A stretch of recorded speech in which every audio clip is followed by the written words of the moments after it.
तुम्ही असं net fix करतायत ना, पूर्ण ब्लाउज झाल्याशिवाय हा नेटचा कपडा कट करायचा नाही का? कारण तुम्ही रिंगला 10 वेळा खेचणारच ना, ब्लाउज सारखा हाताळणार आहे तुम्ही जोपर्यंत तुमचा पूर्ण ब्लाउज रेडी होत नाही तोपर्यंत.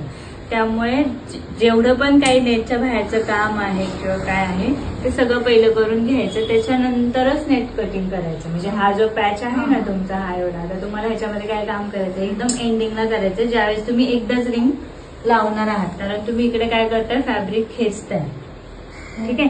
त्याच्यामुळे खेचल्यामुळे हे आणखीन फाटू शकतं. त्याच्यामुळे एकदम लास्टला यूज करायचं.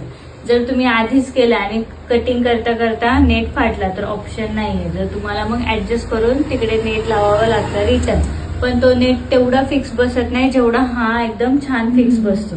त्यावेळेस तुम्ही ऍडजस्ट करून लावणार आहे ना खालून, मग त्यावेळेस ती फिनिशिंग येणार नाही तुम्हाला जी पहिल्या नेटला येणार आहे. त्याच्यामुळे स्टार्टिंगलाच नेट कटिंग करताना व्यवस्थित नेट कटिंग करायचं, जसं की